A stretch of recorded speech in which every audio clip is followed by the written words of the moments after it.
6 कारण बतलाए राम के प्रकट होने के। पहला कारण वैकुंठ में भगवान विष्णु के 2 द्वारपाल थे, जय और विजय।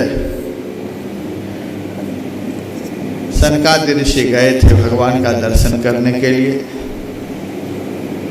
इन्होंने सनकादि ऋषि को रोक दिया, नहीं आगे जाने दिया, दर्शन नहीं करने दिया।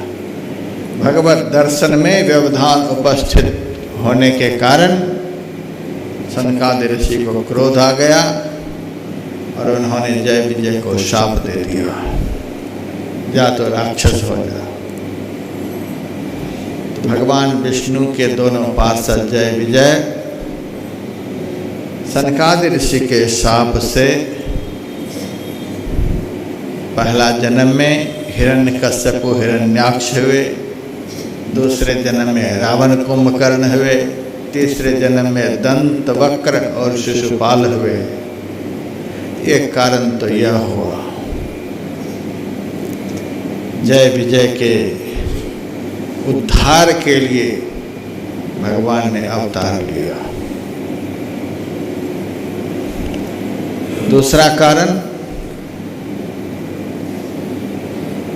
दिति और अदिति ने बड़ा भारी तप किया था। उनके मनोरथ को सिद्ध करने के लिए उन्होंने वरदान में यही मांगा था कि हमें आपके ही समान पुत्र प्राप्त हो। तो भगवान के समान दूसरा क्या हो सकता है? भगवान के समान तो भगवान ही हो सकते हैं। तो दिति अदिति को भगवान ने वचन दिया कि जाओ, मैं तुम्हारे घर पुत्र के रूप में प्रकट होऊंगा। तीसरा कारण,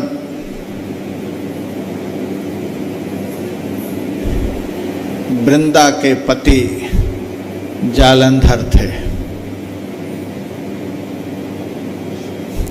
किसी भी तरह से किसी भी देवताओं के द्वारा वृंदा के सतीत्व के बल पर जालंधर मर नहीं रहा था, सारी दुनिया को सता रहा था। छल पूर्वक विष्णु भगवान ने वृंदा के सतीत्व को नष्ट किया और शिव जी के हाथ से जालंधर मारा गया। जब पता चला वृंदा को किस कदर विष्णु भगवान ने छल करके मेरे पति का वध कराया है, उन्होंने शाप दे दिया विष्णु भगवान को। इसी शाप के कारण भगवान को मनुष्य के रूप में प्रकट होना पड़ा और वे ही जालंधर रावण हुआ है, भगवान के हाथ से मारा गया। तीसरा कारण। चौथा कारण, महाराज स्वयंभू मनु और शत्रुपा ने नैमिषारण्य क्षेत्र में 23,000 वर्ष तक तप किया। उनकी तपस्या से प्रसन्न होकर भगवान ने आकाशवाणी की, मांगो वरदान। तो मनु और शत्रुपा ने कहा, आसमान से बोलने से काम नहीं चलेगा, जो वरदान मांगने के लिए कह रहे हो वो मेरे सामने प्रकट हो, फिर मैं मांगूंगा। ऐसे हवा से मैं वरदान नहीं मांग सकता, हाँ प्रकट हो। मनु और शत्रुपा के मनोरथ को सिद्ध करने के लिए विश्ववास प्रगटे भगवाना, अखिल विश्व में व्यापक परमात्मा प्रकट हो गए। जो सब जगह है वो कहीं भी प्रकट हो जाते हैं, प्रकट हो गए। कहा अब मैं प्रकट हो गया, मांगो वरदान। महाराज मनु ने कहा, आपको देख लेने के बाद तो कुछ मांगने की इच्छा ही नहीं रही, सारी इच्छा पूर्ण हो गई। फिर भी आप मांगने के लिए कह रहे हैं, तो महाराज आप जैसे देखने में हो, आप में जितना गुण है, आप में जितना ज्ञान है, जितना जो कुछ आप में है, वैसा ही मुझे पुत्र प्राप्त हो जाए। किसी भी तरह से आपसे कम नहीं हो। भगवान ने कहा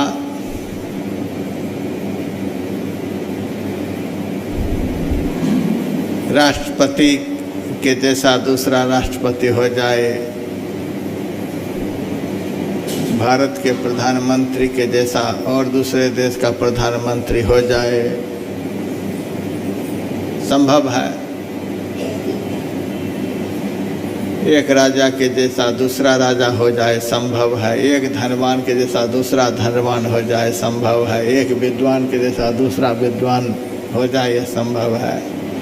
लेकिन एक ईश्वर के जैसा दूसरा ईश्वर हो जाए, यह संभव नहीं है। राम समान राम निगम का है, राम के समान तो राम ही है, दूसरा हो ही नहीं सकता है।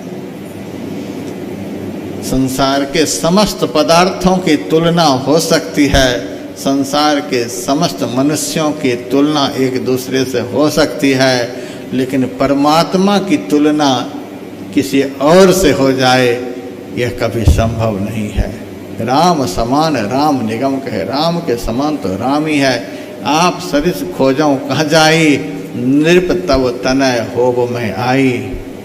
हे महाराज, आपने वरदान में ऐसा मुझे फांस लिया कि अब मुझे ही आपके घर पुत्र के रूप में प्रकट होना पड़ेगा।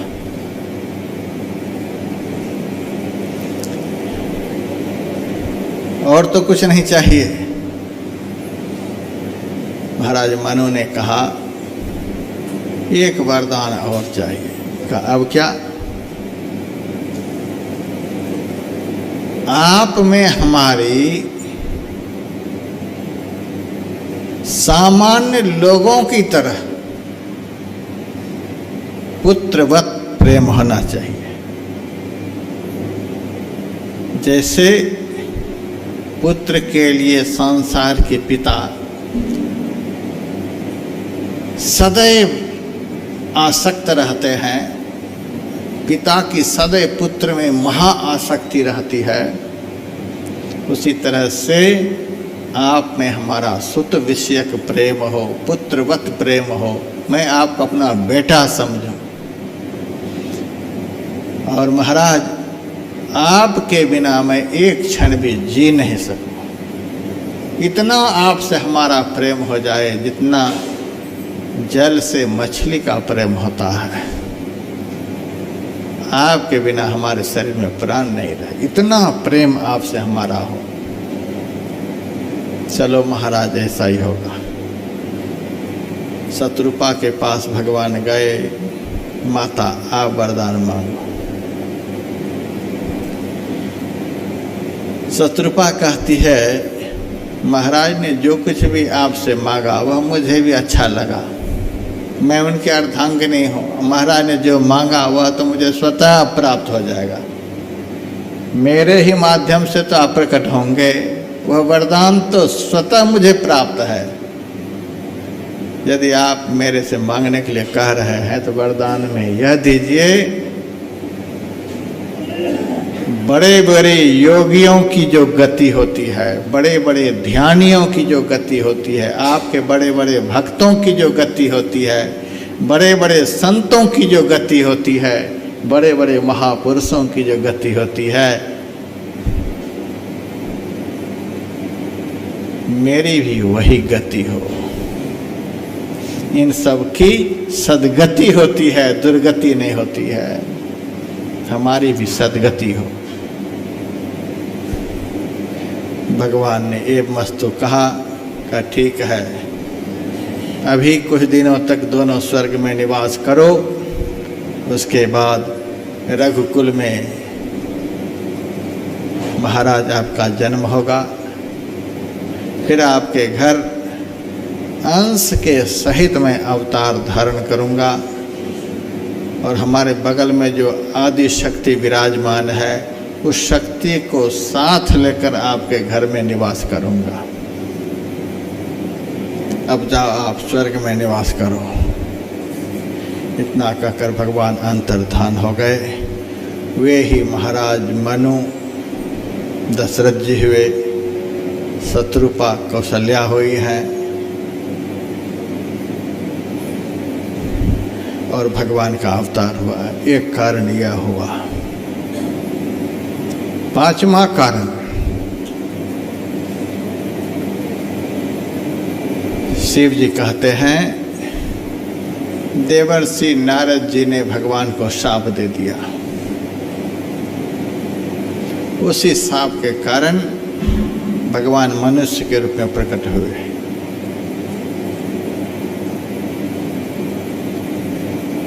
एक यह भी कारण हुआ। पार्वती जी चकित हो गई शिव जी की वाणी सुनकर। ये भगवान क्या बोल रहे हैं? महाराज, देवर्षि नारद जी भगवान के अनन्यतम भक्त, और उन्होंने भगवान को शाप दे दिया।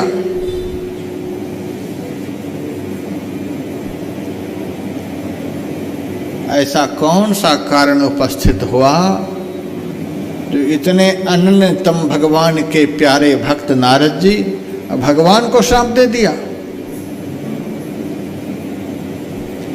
शिव जी वह कारण सुनाने लगे। एक बार देवर्षि नारद जी हिमालय में विचरण करने लगे। हिमालय पहाड़ स्वतः ही बड़ा विलक्षण है। हमने भारत में बहुत पहाड़ों को देखा,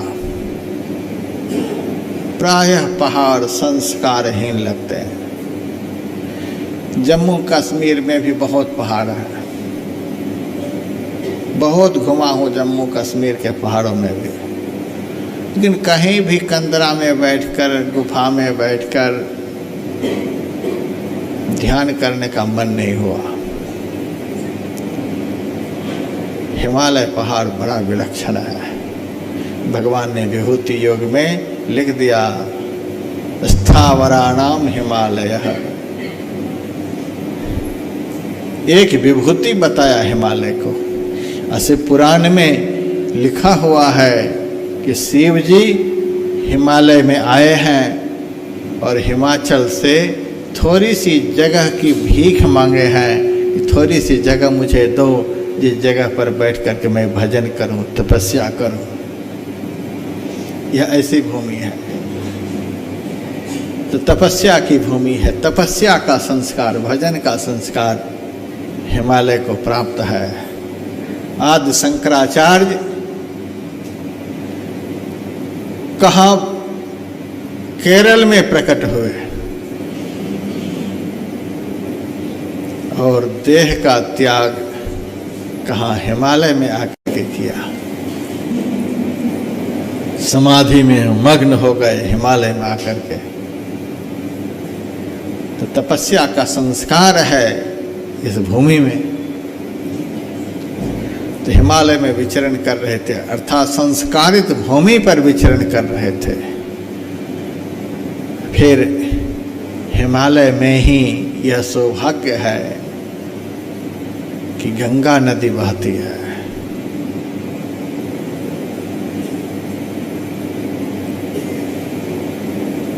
तो माता गंगा का दर्शन, तपस्या के संस्कार से ओतप्रोत हिमालय, इस पवित्रतम दृश्य के दर्शन से देवर्षि नारद जी के मन में भजन करने की प्रबल इच्छा उत्पन्न हो गई। स्थान का प्रभाव मन के ऊपर पड़ता है। जैसी तैसी जगह पर आप भजन करना चाहेंगे, भजन नहीं बनेगा। भजन करने के लिए बहुत संस्कारित भूमि चाहिए। इसीलिए धर्म ग्रंथों में संस्कारित भूमि भजन के लिए चर्चित है। पर्वताग्रे नदी तीरे बिल्लमूले वनेथवा मनोरमे शुचो देशे मठं कृत्वा समाहितः। ये सब स्थान भजन करने के लिए जाबाली ऋषि ने बतलाया है। भगवान कृष्ण ने भी कहा शुचो देशे प्रतिष्ठाप्य। गंगा तट से बढ़कर पवित्र स्थान कौन हो सकता है? हिमालय से बढ़कर पवित्र स्थान कौन हो सकता है? इस पवित्रतम भूमि के दर्शन से स्वाभाविक रूप से देवर्षि नारद जी के अंदर भजन करने की इच्छा जागृत हो गई। और हिमालय की गुहा में गंगा के तट पर ध्यान लगा करके बैठ गए।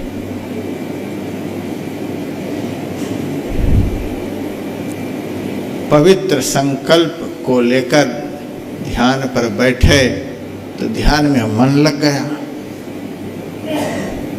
और जब ध्यान में मन लग जाता है तो देवता लोग अकुलाने लग जाते हैं। देवराज इंद्र के मन में हुआ, नारद जी का मन तो ध्यान में लग गया। और जिनका मन ध्यान में लग जाता है तो भगवान की कृपा से उसे सब कुछ प्राप्त हो जाता है। प्राप्त करना नहीं पड़ता, स्वतः प्राप्त हो जाता है। वह जो चाहता है सो हो जाता है। हम लोगों का मन लग नहीं रहा है, इसीलिए पागल बने फिर रहे हैं। लेकिन जैसे मन लगेगा, मन के लगते ही भगवान इतने प्रसन्न हो जाते हैं, वे जो इच्छा करते हैं स्वतः प्राप्त होता है। इंद्र के मन में हुआ, इनका मन भजन में लग गया। कहीं इनके दिल में स्वर्ग प्राप्ति की इच्छा हो गई तो हमें तो यहाँ से हटना पड़ेगा।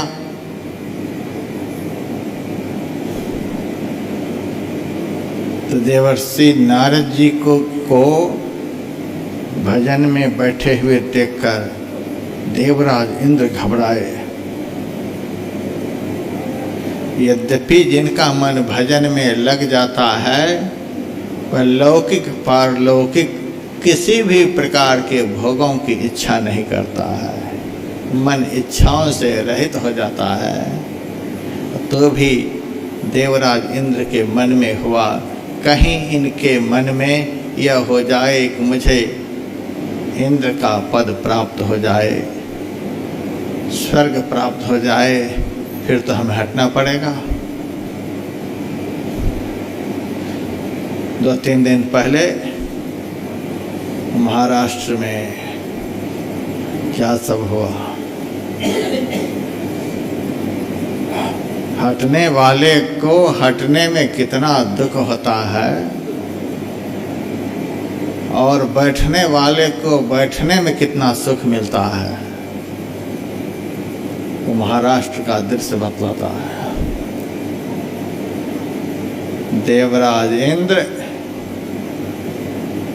कुर्सी को छोड़ना नहीं चाहते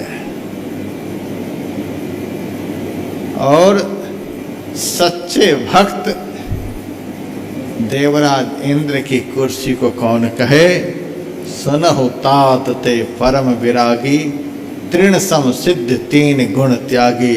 ब्रह्मा के लोक को, शिव के लोक को, विष्णु के लोक को तृण के समान त्याग कर देते हैं। जब मन भजन में लग जाता है, मन भगवान में लग जाता है, तो भगवान से अधिक सुख, भगवान से अधिक आनंद, भगवान से अधिक शांति संसार के किसी भी लोकांतरों में नहीं है। उनके अंदर में कोई इच्छा नहीं रह जाती है। फिर भी देवराज इंद्र के मन में हुआ, कहीं हमारी गद्दी को छीन न ले। बड़ा व्याकुल हुआ, अब कैसे इनके मन को भजन से विचलित किया जाए। उपाय सोचा, तो जैसे भगवान शिव का ध्यान भंग करने के लिए कामदेव को भेजा, अब देवर्षि नारद जी के भी ध्यान को भंग करने के लिए उन्हीं को भेजा। ध्यान भंग करने वाला यही एक पापी है, दूसरा कोई नहीं। ध्यान जब लग जाएगा तो क्रोध आपके अंदर नहीं होगा, मन शांत हो जाता है, लोभ नहीं होगा, मोह नहीं होगा। लेकिन ध्यान लगने के बाद भी काम विकार इतना प्रबल है, यह मन को विचलित कर देता है। इसको भगवान कृष्ण ने दुर्जय शत्रु बतलाया, काम रूप दुरासदम।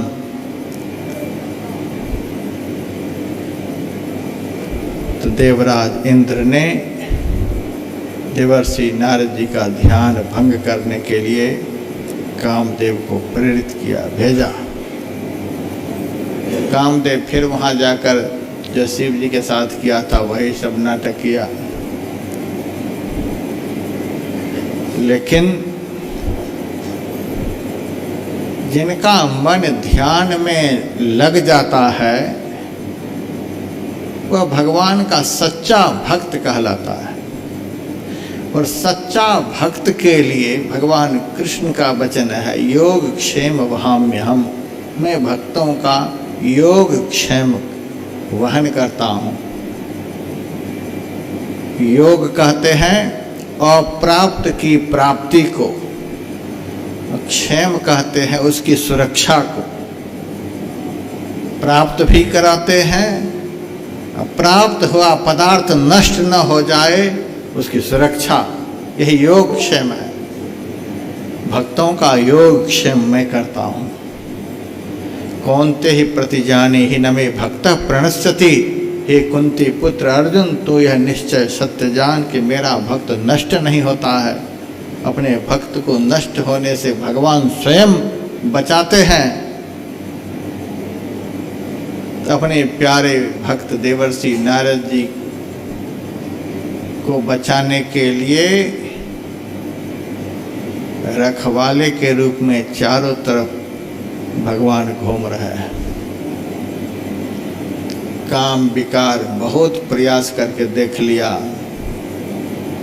लेकिन देवर्षि नारद जी की समाधि नहीं टूटी। मन से हार गया, अब क्या करूं। तब काम सोचा अब अंतिम प्रहार करता हूं। कामदेव आया और देवर्षि नारद जी के चरणों पर माथा रखकर प्रणाम किया। प्रणाम करवाने के शौकीन बहुत लोग हैं। सब चाहते हैं लोग पैर छूकर मेरा प्रणाम करें, पैर छूकर मेरा प्रणाम करें। पैर छुलाने से साधक का कितना बड़ा अनर्थ होता है यह प्रसंग बतलाता है। जैसे ही काम का स्पर्श हुआ वैसे ही देवर्षि नारद जी का ध्यान भंग हो गया।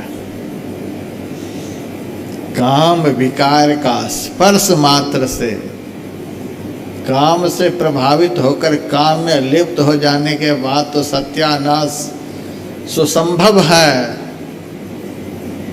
काम का विकार का स्पर्श भी हो जाए, लेस मात्र स्पर्श, कोई हाथ को भी छू ले, कोई माथा को भी छू ले, स्पर्श भी काम का कोई कर ले, काम भाव से किसी का स्पर्श भी कोई कर ले तो उसका पतन हो जाता है। देवर्षि नारद जी का जैसे स्पर्श किया वैसे ध्यान भंग हो गया। देखिए विकार की प्रबलता। काम का स्पर्श अर्थात काम भाव से किसी का स्पर्श भी आप कर लेंगे तो आपका भजन भंग हो जाएगा। इसीलिए स्पर्श से भी बहुत दूर रहना चाहिए। समाधि खुल गई। अब कामदेव सोचता है समाधि तो खुल गई लेकिन कोई प्रतिक्रिया नहीं दिखलाई दे रही है, मेरे अधीन नहीं हुआ, अब क्या करूं। अब बड़ाई करने लग गए। प्रणाम से उतना खतरा नहीं जितना खतरा कि अपनी बड़ाई अपने कान से सुनने से। मान बड़ाई जब ते आई तब से किस्मत फूटी, स्वामी स्वामी होवन लागे लगन राम से छूटी। बड़ाई सुनने में यदि आनंद आने लग जाए, प्रशंसा सुनने में यदि आनंद आने लग जाए, तो समझिए अब पतन का मार्ग हमने पकड़ लिया है। हनुमान जी की बड़ाई जब भगवान श्री राम अयोध्या में करने लग गए, तो हनुमान जी राम के मुंह की तरफ देखने लगे। भगवान राम ने कहा, हनुमान आज तूने अपना लक्ष्य क्यों बदल लिया? तू तो सदैव मेरे चरणों की तरफ देखता था, आज मेरे मुंह की तरफ देख रहा है, क्या बात है? हनुमान जी ने कहा, आप बदल गए तो हम भी बदल गए। तो हम बदल गए? कहा, आप तो भक्त वत्सल हैं, भक्त के ऊपर करुणा करने वाले हैं, दया करने वाले हैं। आप भक्त का सत्यानाश करने वाले तो है नहीं। जब आप बदल गए, भक्त का सत्यानाश करने पर तुल गए, तो हम भी बदल गए। हम आपके मुंह की तरफ देख रहे हैं कि अब आप अपने धर्म को क्यों भूल गए? हम सत्यानाश करने में लग गए हैं। कहा, आपने बड़ी सभा में देवर्षि नारद जी की बड़ाई कर दी, तो देवर्षि नारद जी मुनि से बंदर बन गए। क्या नहीं दुर्गति उनकी हुई। और हम तो महाराज पहले से बंदर हैं, हमारी बड़ाई कर रहे हो, अब बंदर भी नहीं रहने दोगे क्या? देखिए, यह है बड़ाई। कामदेव देवर्षि नारद जी की बड़ाई करने लगे। अरे महाराज, आपने तो कमाल कर दिया। आपके सामने स्वर्ग की अप्सराओं को लेकर मैं आया, कितना नाच गान किया, बड़े बड़े ऋषियों मुनियों का ध्यान मैंने एक क्षण में भंग कर दिया, और आपके सामने तो इतना कुछ हुआ, और महाराज आपका ध्यान भंग नहीं हुआ। आपके जैसा महात्मा तो मैंने धरती पर कहीं नहीं देखा। इतनी बड़ाई कर दी, इतनी प्रशंसा सुन करके बड़े प्रसन्न हुए, मुंह प्रसन्न हुआ।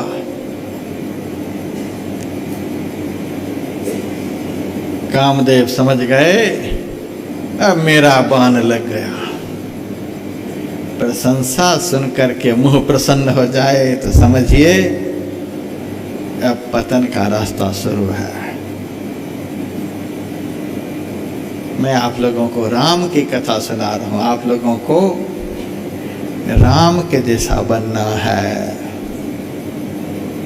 अयोध्या कांड का आरंभ जब तुलसीदास जी महाराज करते हैं, तो मंगलाचरण में राम के स्वरूप का वर्णन किया है। प्रसन्नतायान गताभिषेक तथान ममले वनवास दुःखतः।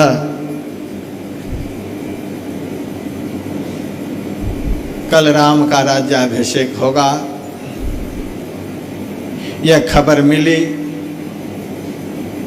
भगवान राम का मुंह प्रसन्न नहीं हुआ। वशिष्ठ जी आए हैं कि राम तैयारी करो, कल तुम्हारा राज्याभिषेक होगा।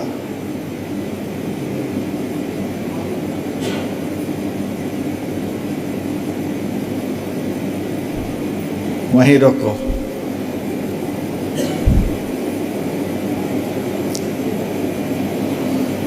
कल राज्याभिषेक होगा। राम का मुंह प्रसन्न नहीं हुआ। अयोध्या का साम्राज्य कैसा है कि कुबेर भी लज्जित होते हैं। दशरथ धन लखी धनद लजाही, कुबेर लज्जित होता। इतना वैभव अयोध्या का, और अयोध्या का राज्य राम को मिलने वाला है, कल मिलने वाला है, लेकिन राम का मुंह प्रसन्न नहीं हुआ। सुबह होते होते यह पता चला कि अब जंगल जाना है। जंगल की बात सुनकर के मुंह म्लान नहीं हुआ, मुंह मलिन नहीं हुआ। यह है राम का चरित्र। इतना बड़ा वैभव प्राप्त होने वाला है, यह सुनकर प्रसन्न नहीं हुए। इतना बड़ा वैभव रात भर में छिन गया, मिला हुआ वैभव छिन गया। बड़े बड़े लीडर जब इलेक्शन में हार जाते हैं तो डिप्रेशन में आ जाते हैं।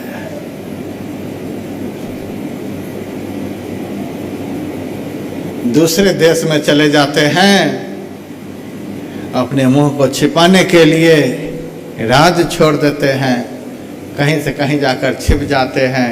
बहुत दिनों के बाद दुख कम होता है तब प्रकट होते हैं। एक साधारण संसार का तुच्छ वैभव इतना प्रभाव डालता है मन पर, आदमी डिप्रेशन में आ जाता है। और जिस वैभव को देखकर कुबेर लज्जित होता, वह वैभव राम के सामने से छिन गया, लेकिन राम का मुंह मलिन नहीं हुआ। ऐसे राम को हम नमस्कार करते हैं। तुलसीदास जी महाराज कहते हैं, ये हमारे इष्ट देव, ऐसे राम को हम नमस्कार करते हैं। प्रशंसा सुनकर जो कभी प्रसन्न नहीं होते और अपमान से कभी मलिन नहीं होते, ऐसे हमारे राम हैं। यह चरित्र यदि जीवन में उतर जाए तो कभी दुख नहीं होगा, कभी हम संसार के दुख सुख से प्रभावित नहीं होंगे। ऐसा राम का चित्र। मन मुस्काहि भानु कुल भानु, राम सहज आनंद निधानो। सहज आनंद है राम में। कुछ पा करके आनंदित हुए, कुछ खो करके दुखी हुए, ऐसे हमारे राम नहीं, जो स्वाभाविक रूप से आनंद की मूर्ति है, बिना पाए बिना खोए, जो सदैव आनंद में रहते हैं। प्रसन्नता और मलिनता से परे है राम। कामदेव ने बड़ी प्रशंसा कर दी, बड़े प्रसन्न हुए, खूब खुश हो गए। जैसे ही खुश हुए समझ गए अब मेरा काम बन गया, अब तो इनका ध्यान लग ही नहीं सकता। अब कामदेव चले देवराज इंद्र के पास। देवराज इंद्र ने कहा काम बन गया? कहाँ बन गया? कैसे बना? कैसे ध्यान भंग किया? नाच कूद करके तो भंग नहीं कर सका, सब कुछ करके हार गया, लेकिन उनका ध्यान भंग नहीं हुआ। जब मैंने उनका चरण का स्पर्श किया, काम के स्पर्श से उनका ध्यान भंग हुआ और पूर्ण रूपेण ध्यान भंग करने के लिए मैंने दूसरा अस्त्र चला दिया, उनकी भरी प्रशंसा मुंह पर कर दी और मेरे द्वारा प्रशंसा सुन करके वे फूले नहीं समाये। मैं समझ गया अब पूर्ण रूपेण इनका भजन खत्म हो गया, भजन भंग हो गया। बहुत लोग अपमान जन्य शब्द को सुन करके आकुल व्याकुल होते हैं, सम्मान जन्य शब्द को सुन करके फूले नहीं समाते हैं। धर्म ग्रंथ बतलाता है अपमाना तपो वृद्धि। यदि आपका कोई अपमान कर रहा है तो समझिए हमारी तपस्या की वृद्धि हो रही है। खेद मत करना कि हमारा अपमान कर दिया, अपमान हमारा हो रहा है, आपकी तपस्या की वृद्धि हो रही है। सम्मानस तपोक्षयः। और यदि कोई सम्मान दे रहा है, खूब सम्मान कर रहा है, समझिए कि हमारी तपस्या नष्ट हो रही है। महाराज पूर्ण रूप से उनका ध्यान भंग हो गया। अब आप निश्चिंत हो जाओ, आपका कुछ नहीं ले पाएगा। कामदेव तो चला गया। अब देवर्षि नारद जी मन ही मन सोचते हैं अब यहाँ गुफा में बैठने से काम नहीं बनेगा। इतना बड़ा करामात मैंने कर दिया, किसी को पता तक नहीं चला।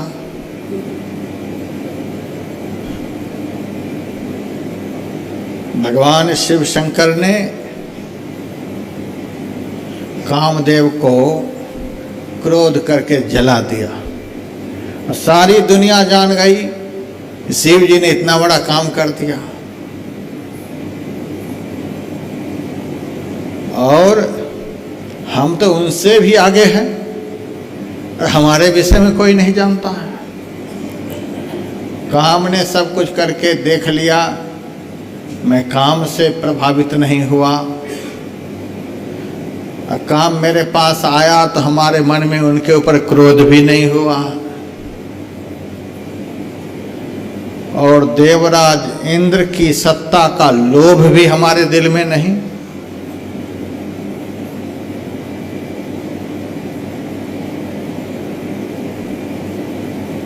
भगवान शिव में केवल काम नहीं, तो भी भगवान शिव को दुनिया जानती है। हमारे में न काम है, न क्रोध है, न लोभ है, तो भी हमें कोई नहीं जानता। कोई चेले भी साथ में नहीं जो हमारी प्रशंसा करके हमें आसमान में उड़ाए। हमारे गुरुजी ऐसे हैं, हमारे गुरुजी ऐसे हैं, हमारे गुरुजी ने तो ये कर दिया, वो कर दिया। चेले भी एक साथ में नहीं, हम तो अकेले हैं। अब हमारे को लोग कैसे जाने? ज्ञान तो भंग हो गया, अब तो यही सब होगा। हमारे को लोग कैसे जानेंगे? देवर्षि नारद जी गुफा से बाहर निकले तो चले इस बात को जानने के लिए सबसे पहले भगवान शिव के पास। शिव जी ने बड़ा आदर मान सम्मान किया। कहो महाराज कैसे पधारे हो?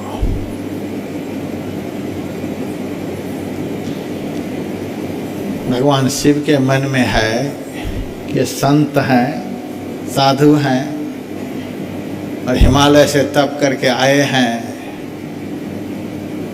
तो ये जरूर राम की कथा सुनाएंगे। लेकिन ऐसे संत निकले, महाराज सुनाओ कैसे आए हो, सुनाओ कुछ। ये राम की कथा नहीं सुना करके काम की कथा सुनाने लगे। ऐसे ऐसे महाराज मैंने काम को जीत लिया, काम आया था। एक तरह से भगवान शिव को संकेत भी कर रहे हैं, आप तो केवल काम को जीते हो लेकिन क्रोध को नहीं जीत सके, इसलिए तो उनको जला दिया। हम तो काम को जीत ही लिए और उनके ऊपर हमारा क्रोध भी नहीं हुआ। हम तो आपसे भी आगे निकल गए। आप क्या समझते हो अपने को? हम ही दुनिया के सबसे बड़े महादेव हैं, आपसे बढ़कर तो हम हैं। हमारे में ना तो काम है ना क्रोध है। और तीसरी बात यह भी सुन लो, आप तो खप्पर लिए श्मशान में घूमते हो खाने के लिए, रोटी के लिए। हमारे अंदर तो स्वर्ग के राज तक का कोई लोभ नहीं है। रोटी के लोभ को कौन कहे, स्वर्ग के राज्य का भी लोभ नहीं है। लेकिन यह बात मन में है। भगवान शिव ने कहा, महाराज आप तो भगवान के भक्त हैं, भगवान के भक्त के अंदर तो ये सब होते ही नहीं। महाराज आप धन्य हो, बड़ी प्रशंसा कर दिए। अब यहाँ से कहाँ जाने का विचार है? यहाँ से कहाँ जाऊँगा? भगवान के पास जाऊँगा, वैकुंठ जाऊँगा। तो शिव जी ने कहा, आप वैकुंठ तो जा रहे हो, भगवान के पास जा तो रहे हो, लेकिन जिस तरह से यह सब प्रसंग आपने मुझे सुनाया, उस तरह से भगवान के पास जाकर नहीं सुना देंगे। शिव जी तो मंगल की मूर्ति है, कल्याण करने वाले देवता हैं, नहीं चाहते हैं कि इनका अकल्याण हो जाए। दूसरे से तो कभी प्रशंसा सुननी ही नहीं चाहिए। और उससे भी खतरनाक है अपने मुंह से अपनी प्रशंसा। दूसरे के मुंह से अपनी प्रशंसा आधा खतरनाक, और अपने मुंह से अपनी प्रशंसा करनी पूर्ण रूपेण खतरा पैदा करने वाला है। महाराज, जिस तरह से आपने मेरे सामने यह सब कुछ सुना दिया, उस तरह से आप भगवान विष्णु के पास जाकर नहीं सुनाएंगे, क्योंकि हम तो फिजिशियन हैं, वे सर्जन हैं। हमने तो कुछ कहा नहीं, कुछ किया नहीं, संकेत कर दिया है, दवाई दे दी। लेकिन भगवान विष्णु के पास जाकर यदि यह सब आप सुना देंगे तो वे इलाज शुरू कर देंगे बढ़िया से। वहाँ जाकर के नहीं सुनाइएगा। देवर्षि नारद जी ने कहा यदि चर्चा चल जाए इस तरह की तो चलो प्रसंग दुरायो तब ही। यदि भगवान इस तरह का प्रसंग शुरू भी कर दे, आप इस प्रसंग को छिपा लेना, दबा देना। लेकिन देवर्षि नारद जी के मन में हुआ कि शायद हमारी प्रतिष्ठा, हमारी प्रशंसा को देख करके शिव जी के मन में ईर्ष्या होने लगी। ये नहीं चाहते हैं कि नारद जी को भी दुनिया के लोग जाने, या अपने को ही दुनिया में जानना चाहते हैं, दूसरे को नहीं जानना चाहते। इनके अंदर बड़ी ईर्ष्या है, मन से प्रसन्न नहीं हुए, भगवान शिव की बात अच्छी नहीं लगी। एक बात पर आप ध्यान देंगे, ज्योतिष शास्त्र में ऐसा वर्णन हुआ है, रात में यदि आकाश में अरुंधति तारा नहीं दिखलाई दे, आँख में देखने की शक्ति हो और अरुंधति तारा नहीं दिखलाई दे, तो समझिए 6 महीने के अंदर शरीर छूटने वाला है।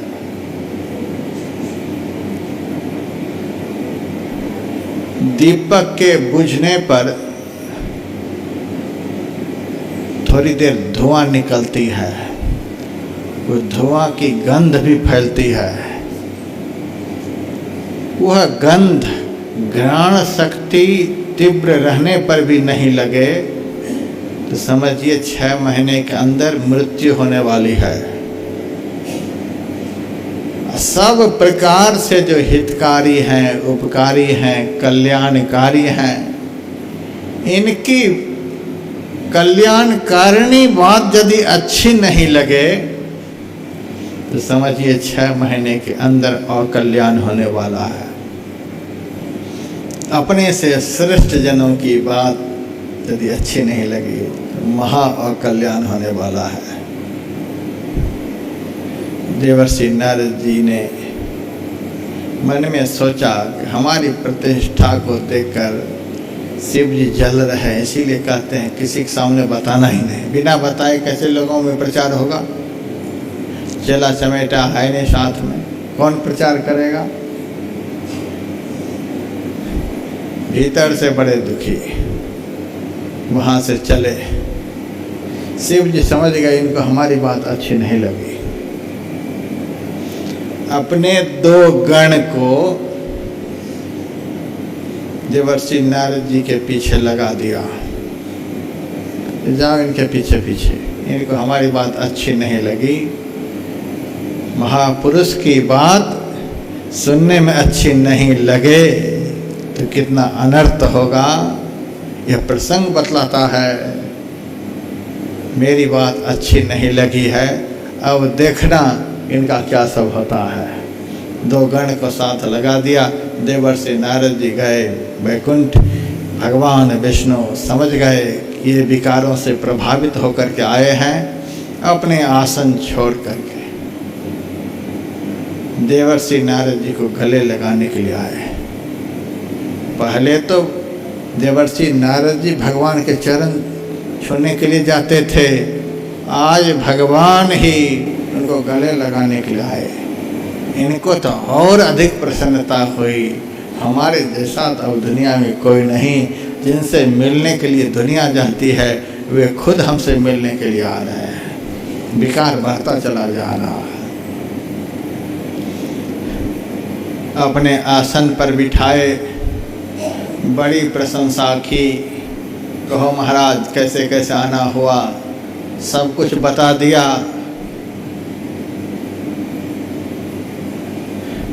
भगवान समझ गए कि रोग असाध्य हो गया है।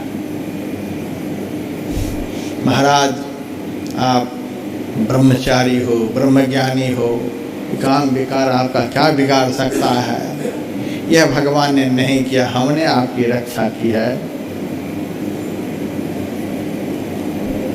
प्रशंसा कर दी। भगवान के द्वारा प्रशंसित होने पर और अधिक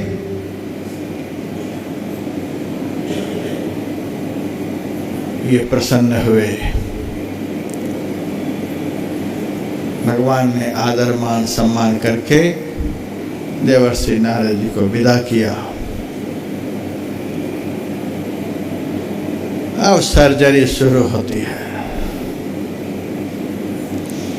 रास्ते में, जिस रास्ते से देवर्षि नारद जी आए थे उसी रास्ते से जा भी रहे। उसी रास्ते में एक बड़ा भारी नगर को देखा। 100 योजन विस्तार वाला नगर, 1200 किलोमीटर उस नगर का विस्तार था।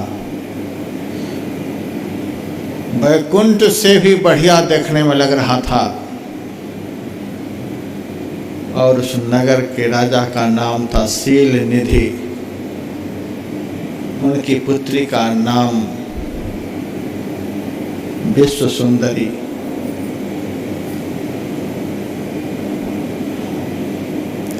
तीनों लोकों में उससे ज्यादा सुंदरी कोई नहीं।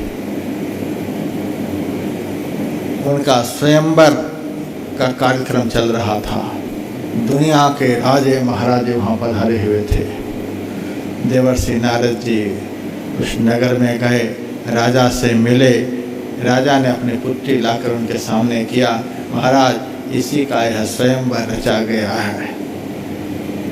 वह ऐसी सुंदरी थी, उनको देखकर देवर्षि नारद जी के होश ठिकाने आ गए। अपने को काम विजेता कहने वाले आज उस कामनी के रूप को देखते ही मोहित हो गए। कबीर ऐसे कहने वाले, हम लोगों के ऐसे सुनने वाले। छोटी मोटी कामनी सभी विष की बेल, बैरी मारे बैर से ये मारे हंसी खेल। नारी निरखन देखिए, निरखन कीजे दौर, देखत ही तो विष चढ़े, मन आवे कुछ और। देखते ही आकुल व्याकुल हो गए। कुछ मन से बना करके उनकी प्रशंसा में कह दिए। और उनकी हस्तरेखा देखकर समझ गए जो इनका वर्ण करेगा वह त्रिभुवन का स्वामी बन जाएगा। इस विश्व सुंदरी का जो वर्ण करेगा, जो इनके साथ विवाह करेगा, वह तीनों लोकों का स्वामी हो जाएगा। भगवान ने उनकी मति में भ्रम को घुसा दिया। हस्तरेखा तो बतला रही थी, इस विश्व सुंदरी का वह वर्ण करेगा जो तीनों लोकों का स्वामी होगा। जो तीनों लोकों का स्वामी होगा वह इस सुंदरी को वर्ण करेगा। मति में भ्रम होने से नारद जी उल्टा ही समझ गए। जो इस सुंदरी को वर्ण करेगा वो तीनों लोकों का स्वामी बन जाएगा। बुद्धि जब भ्रमित हो जाती है तो कुछ से कुछ सोचने लग जाते हैं, कुछ से कुछ समझने लग जाती है, उल्टा ही समझने लग जाती है। पहले तो अपने को समझता था कि हमारे अंदर काम नहीं, अब काम भी घुस गया। पहले समझता था कि हमारे अंदर लोभ नहीं, इसीलिए स्वर्ग की संपदा भी हम नहीं चाहते हैं। अब लोभ भी हो गया, तीनों लोकों का स्वामी मैं बन जाऊं।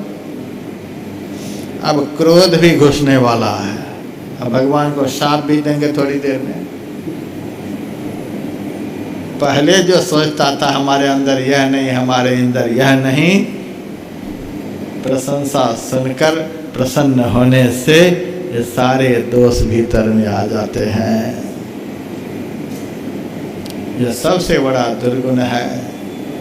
देवी संपदा के 26 गुण बताए हैं भगवान श्री कृष्ण ने 16वें अध्याय में।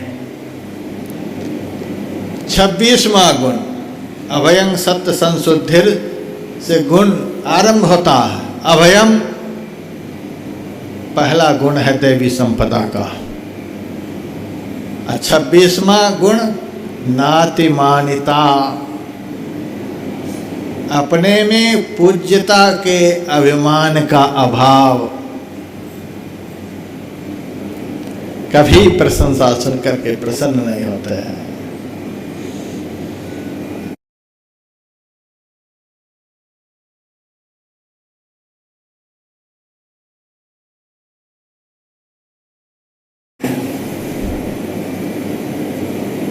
देवर्षि नारद जी के मन में तो हमसे सुंदर कोई नहीं।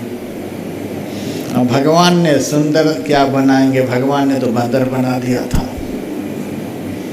अब बंदर भी कोई जवान नहीं, बूढ़ा बंदर, बूढ़ा बंदर का रूप है और राजा के बीच में बैठे हैं। उस समय बड़ी विचित्र सृष्टि वहां पर हो गई थी। जितने राजे महाराजे लोग थे वे देवर्षि नारद जी को ऋषि के रूप में, संत के रूप में देख रहे थे। राजे महाराजे को संत के रूप में नारद जी दिखलाई दे रहे हैं। और शील निधि राजा को नारद के रूप में दिखलाई दे रहे हैं। बहुत बड़े ऋषि हैं। अब विश्व सुंदरी को बंदर के रूप में दिखलाई दे रहा है।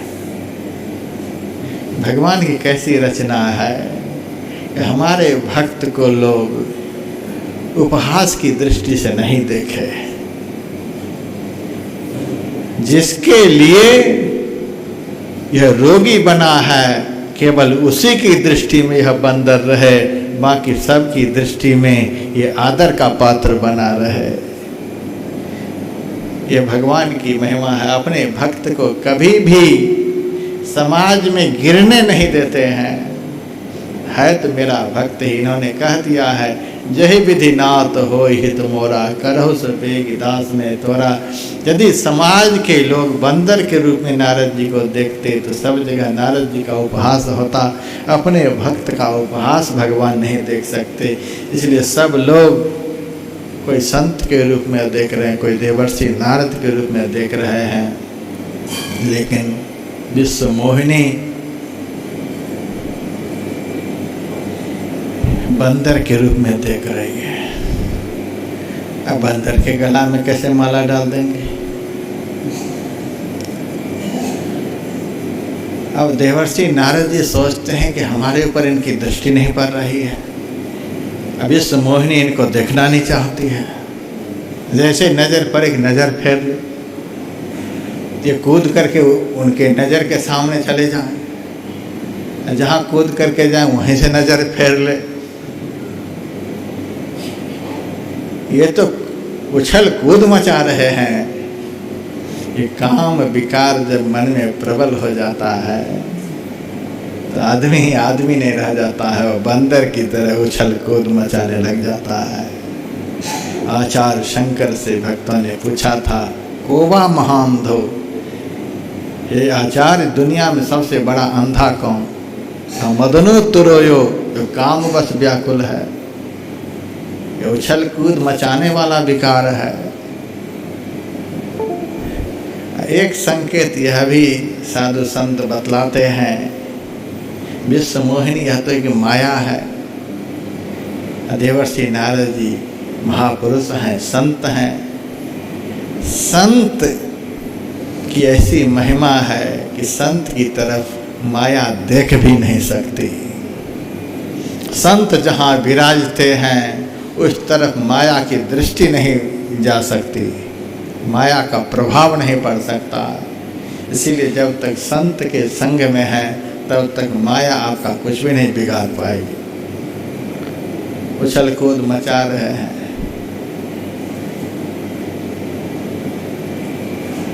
विश्व सुंदरी नजर को फेर लेती है। बड़ा भारी विक्षेप हुआ उस सभा में, उसके चलते विश्व सुंदरी किसी के गले में माला नहीं डाल रही है। और तब तक वे ही विष्णु भगवान लक्ष्मी जी के साथ आए। जैसे लक्ष्मी जी को देखा, विश्व सुंदरी ने गले में माला डाल दी।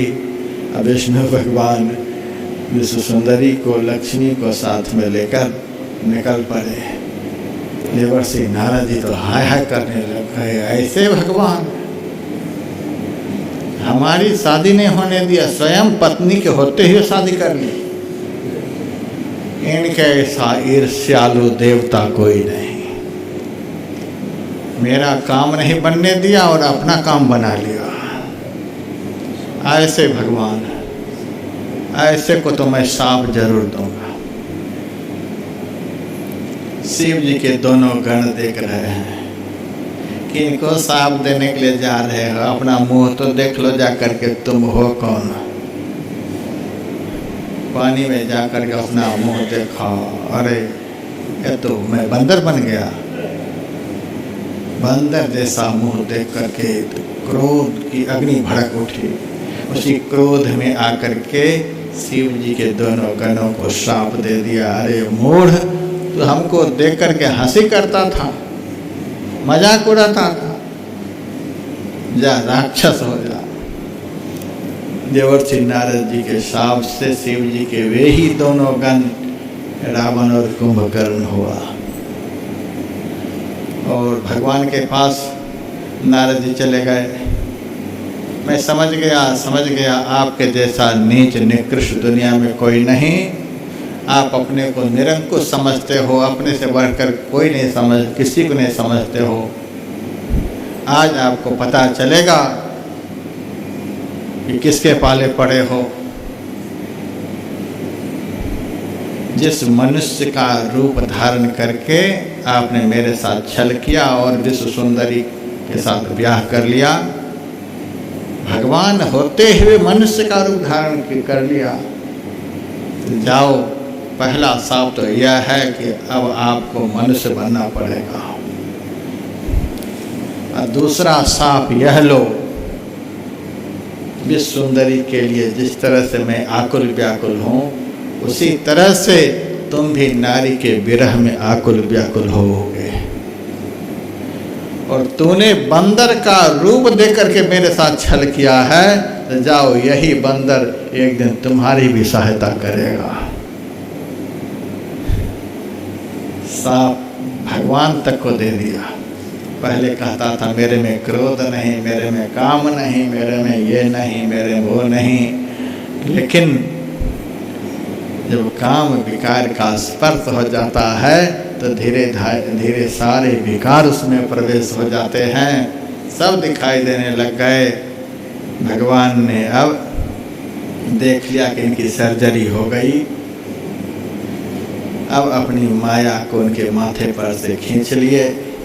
माया से जैसे ही देवर्षि नारद जी रहित हुए, विकार के आकर्षण से जैसे ही रहित हुए, देवर्षि नारद जी अब आकुल व्याकुल हो गए। हाँ, मैंने भगवान को शाप दे दिया, महाराज मेरा शाप निष्फल हो जाए, मैंने आपको शाप दे दिया। जिनको नमस्कार करना चाहिए उनको शाप दे दिया। भगवान ने कहा यह हमारी ही इच्छा थी, कोई बात नहीं, अब जाओ भजन करो। कहा मेरा कल्याण कैसे होगा, मैंने आपको शाप दे दिया, अनर्थ हो गया। कहा जिस शिव जी की बात तूने नहीं मानी उस शिव जी के सहस्त्र नाम का स्मरण करो। जिस उपकारक की बात को तूने नहीं मानी उसी उपकारक का चिंतन करो, भजन करो, तब तुम्हारा कल्याण होगा। रास्ते में दोनों गण मिले हैं, चरण पकड़ लिए, महाराज राक्षस बनने का शाप दे दिया, मेरा कल्याण करो। का राक्षस भी तो साधारण नहीं बनेगा, दुनिया को जीत लेने वाला राक्षस बनेगा। तुम्हारा वध करने के लिए स्वयं भगवान का अवतार लेना पड़ेगा, उस दिन तुम्हारा कल्याण हो जाएगा, जाओ। वही राक्षस बना शिव जी के गण, और इस कारण से भगवान का मनुष्य के रूप में अवतार हुआ है। उसके बाद प्रताप भानु अरिमर्दन ये भी दोनों राजा हुए थे। ब्राह्मण के शाप से ये दोनों भाई राक्षस हुए हैं, यही रावण कुंभकर्ण हुए हैं। इनके उद्धार के लिए भगवान का अवतार हुआ है। इस प्रकार से बहुत कारण बताए, ये सब कारण हैं। फिर भी हम नहीं कह सकते कि इतने ही अवतार भगवान के हुए हैं। राम अनंत हैं, उनकी लीला कथा अनंत हैं।